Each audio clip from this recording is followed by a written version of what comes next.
We're talking about his long and storied career, I should say, certainly going to add value to trying to understand what's happening globally. Jack Devine is the master of Spymasters. Did I get that right? Some would say that. They live to discuss it, too. Served at the CIA for more than 30 years, rising to become the acting deputy of operations. In his roles, he ran Charlie Wilson's war in Afghanistan, as you may recall. It was the largest covert action of the Cold War. He also oversaw the operation that brought down the Colombian drug lord Pablo Escobar, and he also received the agency's Distinguished Intelligence Medal. Following his retirement, he co-founded the Arkin Group, an international risk consulting and intelligence firm. So let's get started here, because we got 20 minutes. I'm watching the clock, and there are a lot of things happening globally. Specifically, we're watching what's happening in the Middle East, what's happening over in China. When you look at the globe right now, what do you see as the top risks? I don't think it'll surprise anyone that the biggest challenges that I see for us right now, the things that have changed the way we look at the world, is Russia's invasion of Ukraine and Hamas' amazing attack, brutal attack on Israel. On the longer term, and we talk about years, it's China and Taiwan. It's potential areas where there's trouble. Those two things have unleashed a number of changes in the way the world is being organized today. And I think, without question of doubt, from my mind, it has really direct bearing on investment and business. And in fact, the way war is going to be fought is changing. That too will have impacts, and presumably we'll get into some of these things.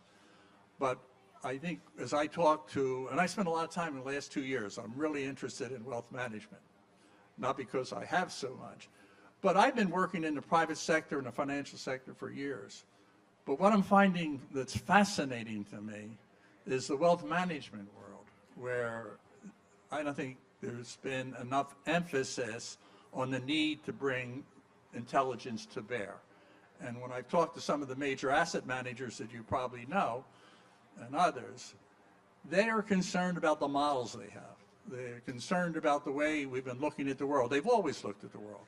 But when they look now, there's so much information there that's untrustworthy that they're beginning to have serious angst about how to deal with, I would say my biggest topic would be uncertainty.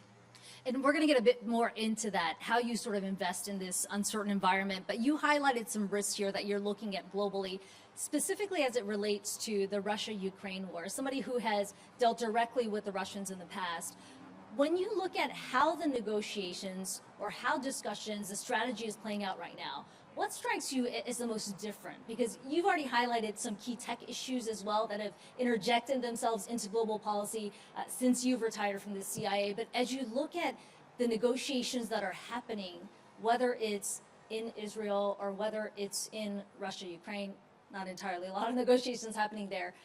What do you see as a key difference?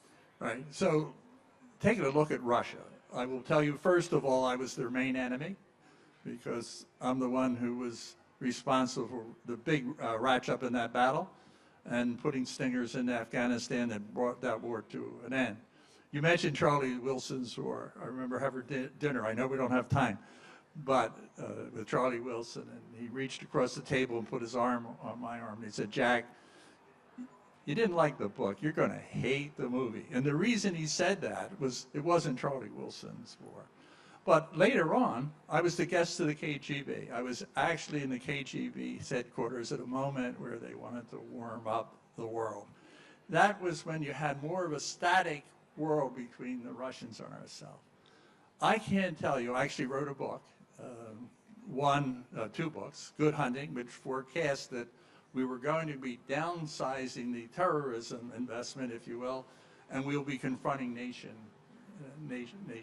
states. The second was Spymaster's prison. I went out to Kiev and met with all the top principals and came away with writing in the book that Putin's coming and he's going to overestimate the resistance from the Ukrainian. So if I look at Russia today, it is much more dangerous, much more destabilizing, and there are no rules. In the Cold War, there were rules. We didn't Counterfeit, they didn't counterfeit. We didn't beat up their officers, and they didn't beat ours up. We had understanding, so there were some exceptions, right? But today, he is breaking the rules. And one of the rules, unspoken, not unspoken, necessarily unwritten, was we were not going to get involved in their internal political process, and they weren't going to get involved.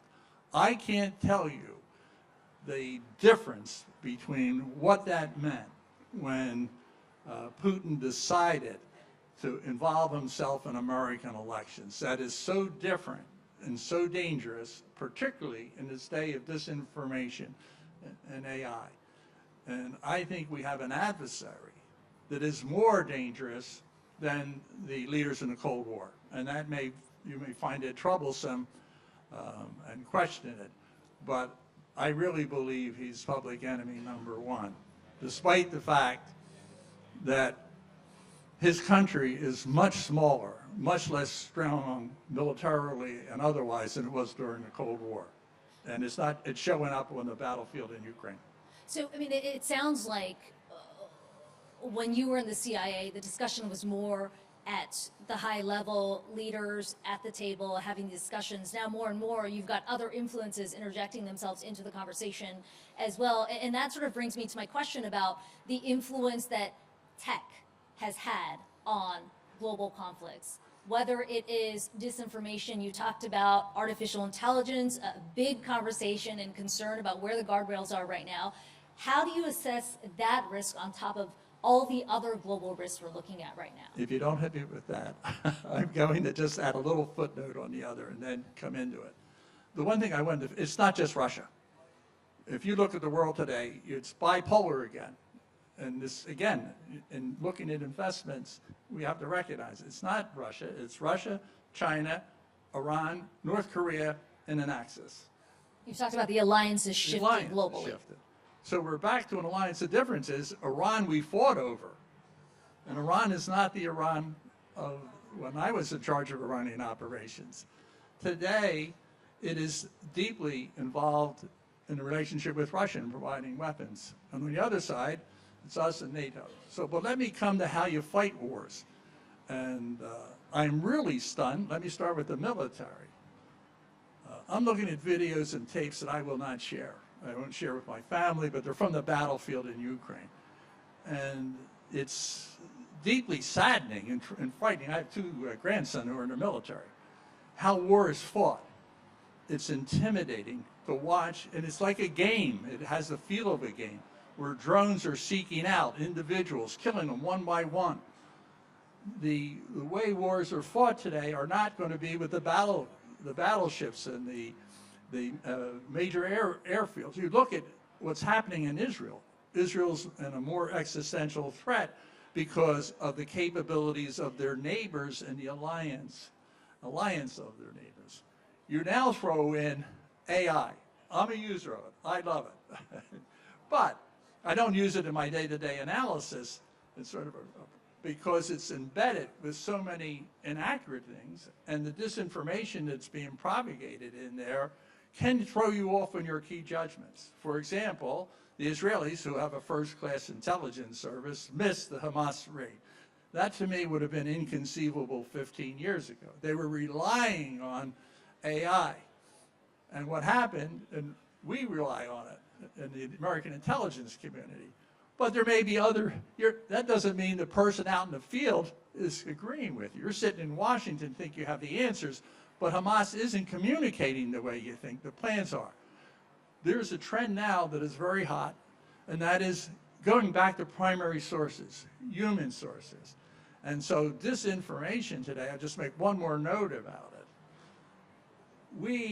Well, let me first of all, Russia is deeply, China, North Korea, into distorting information. Guess who isn't? I mean, I spent 32 years responsible for all other operations. And we were not distorting public information to unstabilize Russia or any other country. We don't do it well, and I always felt I never had to do it. I always had people come up with crackpot ideas. We'll leave those aside. That'll be for more entertainment.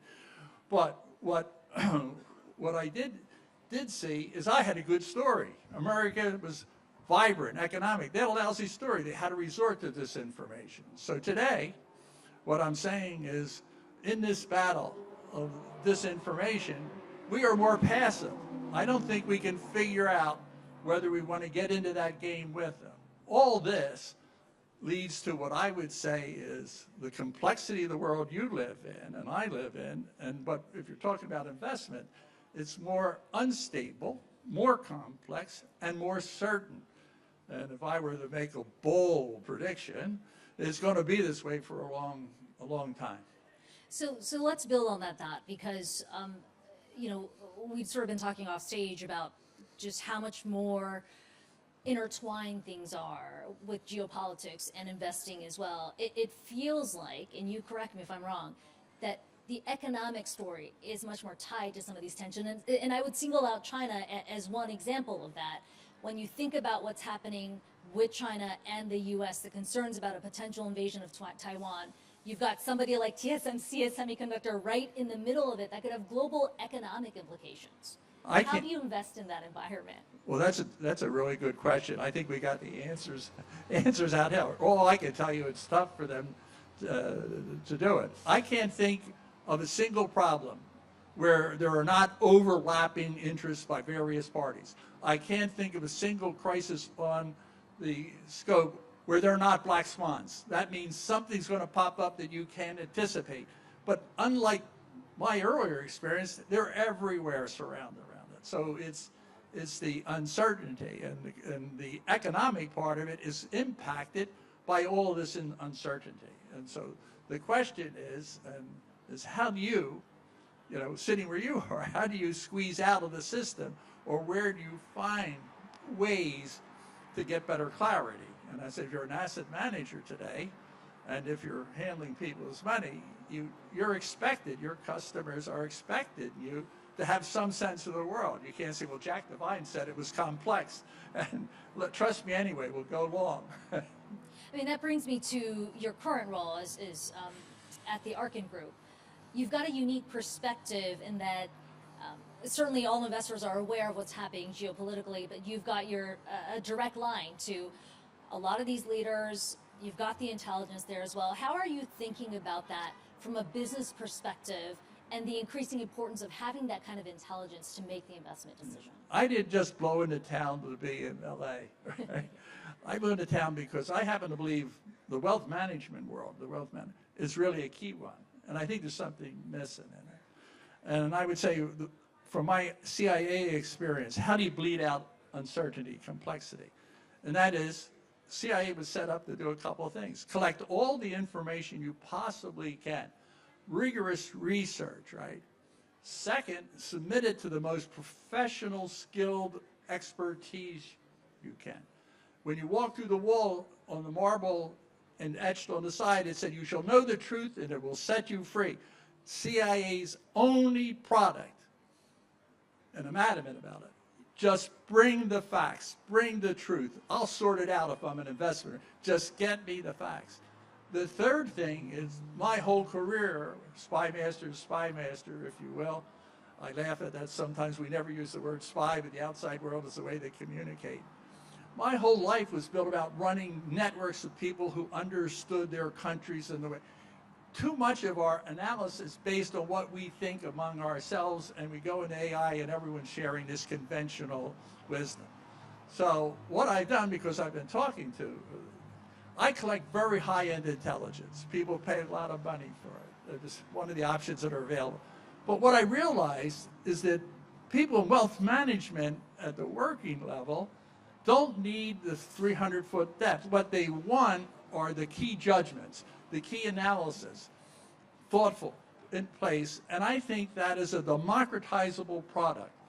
So today, and I have cards with me. I didn't bring any hats or anything else, but a card that has on there a barcode where you can get all our products. But we're going to have a product called Tag Intelligence, and it's coming to, you'll hear more about it, I hope a lot about it. But I really believe in this, that there is a world we're living in, that you want to bring it to this exclusive product to a broader audience. There's 300,000, 400,000 wealth management people. They ought to be able to give their customers. Let me tell you, yes, there was just an attack by the Houthis inside Israel. Is that going to impact on? You ought to be able to have products that you can share. So let me tell you what's going on and feel comfortable that you're not being hoodwinked. In the few minutes that we have left, I wonder if we can flip the script a bit, because we've been talking about the global risks, but obviously you look around the globe, global leaders watching the U.S. election very closely. We are less than 2 months out now. And I'm curious, you know, I know in our daily coverage, we often hear from investors who say, look, politics doesn't play that significant a role when you look at where the markets move. But you're speaking with leaders outside of the U.S. as well. How do you look at that right now in terms, I'm not going to ask you to be political here, but I'm curious how you're looking at that as a risk event, and whether in fact, when you think about global policy, if anything's likely to change with a leadership change. So we have a short time, quick burst, right? We got 3 minutes. So I have an op-ed that I have in draft. I've written them, they've been published in the Wall Street Journal about the Hamas attack and Putin invading, all of that. I have one now that won't get published. I'm pretty confident. Why? I'm bringing a message that you need bipartisan, sincere effort in the foreign policy arena in the United States. Why won't that be accepted? Because no one that's going to look at it wants to address that issue about bipartisanship. So no matter who wins the election, no matter who wins, you know, the election has many, many complicated domestic issues. You can sort them out inside the United States through the process. Frequent elections, media, you can change your policy. You're not so independent. We're not so independent when it comes to foreign policy. We don't get to call the shots. Putin decides is he going to invade. China will decide whether it's going to invade. In other words, no matter who comes into the White House, you'll deal with domestic, but you better be ready for two big enemies in the immediate short term, and that is Russia and Iran. So you have to have a foreign policy around that, which entails, as I said, I think we're on a slippery slope if we don't reset this. I lived through the Cold War when I ran this program I told you about to drive the Russians out of Afghanistan. I had Democrat and Republican senators say, Jack, do you need more? Can you do more? The American people, we have to get back into some sense of sensibility. The other thing is most people around the world have no idea how foreigners look at us. You may read what you want. All of them hold us in high esteem, with hate and with love. So when they're looking at us, they're watching the election more than anybody else. They're trying to figure out what does it mean in Iran. I can tell you definitively, I collect intelligence of this. What is Hezbollah thinking? What does Putin think? They are all trying to impact, because when we sneeze, the world gets a cold. So right now, as I said, people can say they don't want to deal with it. They don't get to pick. Really, really quickly, because you mentioned Russia and Iran as the immediate risks. What kind of timeline are we looking at for China specifically? The concern with Taiwan, we've heard 4 years from some, maybe a little longer from others. What are you looking at? You know what we're really bad at? We don't read what they say, and we don't believe what they say, right? So Putin told us what he was going to do. Ayatollah tells us, they all tell us the same thing. We're number one enemy. They want us out of the region. When it comes to China, they're telling you they have official position of 2027. That's movable. It's movable. But they're very sophisticated. You're going to look at what is our condition like? What is our response? But they are determined. If you don't think they're determined, you've got to read them. So I think the prospects, I'm going to vote against what they say, but not by much. I'll say that it's only a 45%, but that's too high of a bet. It depends on how strong we are, how strong we appear, what are the repercussions. But you must believe and think about the repercussions economically if that takes place. What does the wealth management world need to know? Excuse me if I'm presumptuous. I got accused of that in the CIA as well. You need to track it. In other words, you're not going to get when the flag's going up, but you want to make sure you're dealing with your customers in a way, and let me tell you, this is where we're going. Right now, the flag's not up, relax, right? But there is much happening in the world that is not as complex as you think, that I think when I begin to actually analyze it, is not as complex. And I said, some people pay dearly for that, But I'm thinking at this point in time, and now that I just really didn't work around the wealth management world, that there is an appetite for truth and make this a little bit simpler so I can just spread the message. I'm seeing the clock at 0 there. I think we've managed to tackle some of the world, right, in 20 minutes, but should mention that Jack has agreed to sort of stay aside for any questions since we weren't able to take from the audience. But thank you so much for the conversation today. Well, thank you.